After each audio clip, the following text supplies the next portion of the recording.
Hello everyone, नमस्कार, राधे राधे, सभी को वंदे मातरम। आप सभी का बड़ा सवाल, आरआरबी ग्रुप डी का सभी का रिजल्ट आ चुका, पर सीसीडबलए, पीडब्ल्यूबीडी, एक्स सर्विसमैन का रिजल्ट अभी तक जारी नहीं हुआ और ना ही इनकी कट ऑफ अभी तक जारी हुई।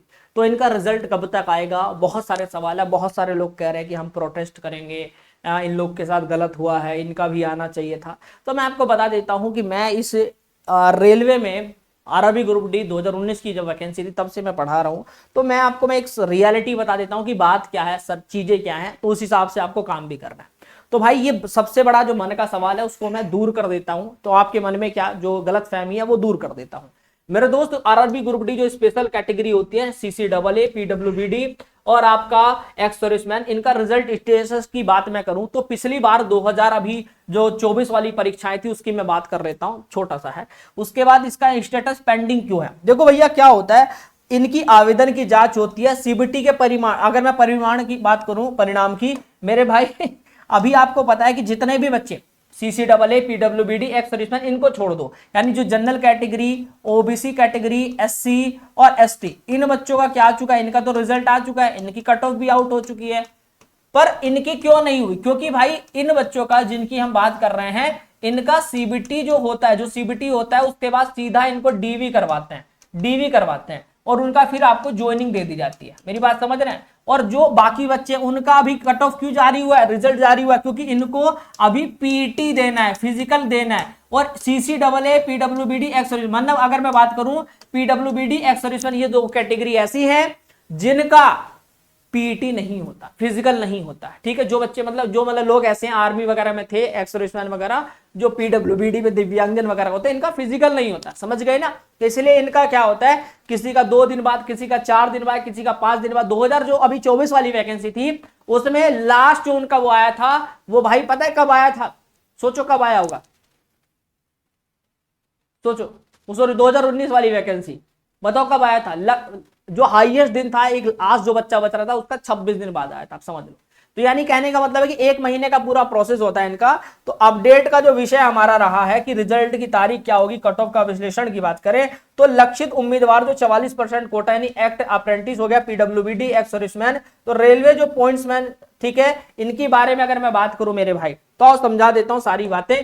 तो सामान्य छात्र के रिजल्ट आ चुके हैं, बाकी आपका रिजल्ट अलग क्यों है, क्योंकि भाई जनरल जो कैंडिडेट होता है वो वर्तमान स्थिति में रिजल्ट घोषित हो गया, 2 से 3 जोन का छोड़कर रह गया था, पर अब तो सबका ही आ गया। उनको फिजिकल, मैंने जो बताया अभी कि पीटी होता है, उसके बाद पीटी के लिए इनको शॉर्ट लिस्ट किया जाता है। परंतु जो वर्तमान इनका रिजल्ट जो पेंडिंग में है, क्यों, क्योंकि इनका सीधी इनको डीवी के लिए और मेडिकल के लिए बुलाया जाता है। आपको पीटी में छूट प्राप्त होती है और आपको मेरिट लिस्ट और रिजल्ट पूरी तरीके से अलग से इनका जारी किया जाता है। बाकी मेरे भाई जो कुल सीटों का 44% जो होता है, पीटी जो छूट जो होती है वो प्राप्त उम्मीदवारों की श्रेणी जो होती है वो कौन कौन सी है, सीसीडबलए यानी कि कोर्स जो कंप्लीट अपना एक्ट अप्रेंटिस है, तो रेलवे से अप्रेंटिस पूरी तरीके से जिन्होंने कर ली है उनको छूट मिलती है। पीडब्ल्यूबीडी वाले जो है यानी बेंचमार्क दिव्यांगजन, उनको होती है। और एक्स सर्विसमैन भूतपूर्व सैनिक होते हैं, उनको आयु सीमा में भी छूट होती है और इसमें भी, ठीक है। तो कहने का मतलब है, तो आप समझ चुके हैं कि ऐसा क्यों हुआ। अब बात करते हैं कब तक आएगा। तो इन तीनों श्रेणी में फिजिकल टेस्ट नहीं होता, इसलिए रिजल्ट प्रक्रिया इनकी अलग आती है। अब आपका रिजल्ट कब आ सकता है, देखो आज और बच्चों का पीटी रिजल्ट घोषित हो चुका है।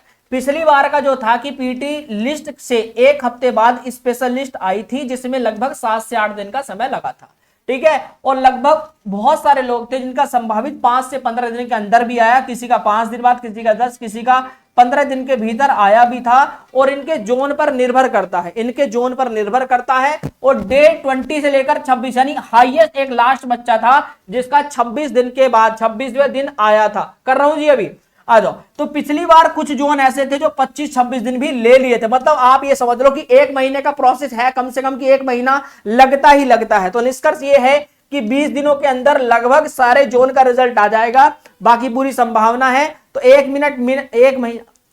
हेलो हेलो, हाँ जी बताओ। चलिए भैया, तो यहां तक समझ में आ गया, ठीक है। तो लगभग 1 महीना मान के चलो कितना लगता है। बाकी अगर पहले रिजल्ट में नाम ना आए तो घबराना नहीं है कि मेरा नहीं आया, ठीक है, घबराना नहीं है कि मेरा नहीं आया, ठीक है भैया। हेलो,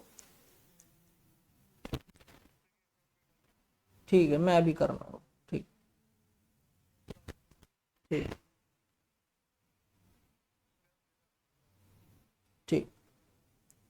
ठीक ठीक। हाँ ठीक ठीक ठीक ठीक। चलिए भैया यहां तक समझ में आ गया सबको भाई, आ जाओ अब देखते हैं। तो मैंने डीवी की मल्टी राउंड प्रक्रिया की बात करें तो मेरे भाई राउंड वन होता है इनका क्या, पहले फर्स्ट डीवी लिस्ट जारी होती है, उसके बाद फिल्टर होगा यानी अस्वीकृति रिजेक्शन, कई सीसीए और एक्स सर्विसमैन उम्मीदवार अयोग्य या फर्जी पाए जाते हैं तो गलत फॉर्म भरने के कारण उन्हें बाहर कर दिया जाता है। ऐसे बहुत सारे बच्चे जिन्होंने गलती से कैटेगरी कौन सी भर दी, एक्स सर्विसमैन, CCAA है ना, या PWBD गलती से भी भर दिया तो उनके फॉर्म रिजेक्ट ही हो जाते हैं, समझ गए ना। तो इसका पहले फिल्टर होता है कि वो सही में वो है या नहीं, 44% से ज्यादा PWD में आते हैं नहीं आते, ये सब चीजें।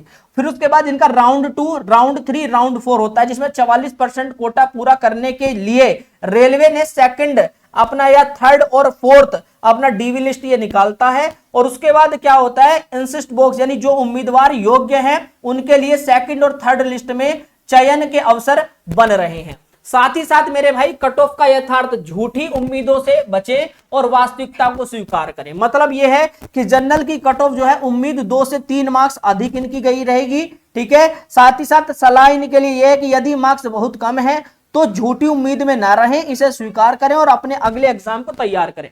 तो बहुत सारे बच्चे कहते हैं इतनी कट ऑफ नहीं जाएगी, इतनी नहीं जाएगी, भाई जाती है। जब कोई टीचर खड़ा होकर कहता है ना कि 75 प्लस स्कोर लेकर चलना, अरे तुम कर दोगे जीएस में इतना, तुम भगवान हो, तुम साइंस में इतना कर दोगे, मैथ में तुम पूरे, रीजनिंग में पूरे पूरे कर दोगे, तो वही वाली बात होती है। सामान्य उम्मीदवारों के मुकाबले भैया याद रखना स्पेशल कैटेगरी के जो लोग हैं आपकी जो कट ऑफ है बहुत कम देखने को मिलेगी। तो कारण यही है कि 44% की बड़ी सीट रिजर्वेशन के कारण पीईटी की अनुपस्थिति रहेगी। तो इसीलिए मेरे भाई आपको जितने भी मार्क्स है उसमें लगभग 4 से 5 या 7 नंबर का रिलैक्सेशन आपको आराम से देखने को मिल जाएगा, ठीक है। किससे, SC ST से, जनरल से तो बहुत नीचे होती है, ठीक है भैया। SC ST से भी 4 5 7 नंबर नीचे आपको देखने को मिल जाएगा, ठीक है। तो यहां पर काफी अच्छा नंबर रहता है। तो बाकी आगे क्या करना है आपका एक्शन रहेगा कि नॉर्मलाइजेशन विश्लेषण। मेरे भाई बहुत सारे बच्चे नहीं समझ पा रहे सर, एक ही शिफ्ट के बच्चे के कहीं मार्क्स बढ़ रहे हैं कहीं घट रहे हैं, चीजें क्या चल रही हैं। तो मुझे इंस्टाग्राम पर अपना स्कोर कार्ड फोटो के रूप में भेजना, DM करना, हम देखेंगे कि किसके कितने मार्क्स बढ़े हैं और नॉर्मलाइजेशन कैसे मिला है। तो जोन वाइज लाइव अपडेट, ठीक है मेरे भाई। जो रिजल्ट की PDF है सबसे तेज अपडेट मेरे टेलीग्राम ग्रुप पर चले जाना, वहां पर आपको मिल जाएगी। सारे मैंने कट ऑफ डाल दी है, सारी चीजें डाल दी हैं।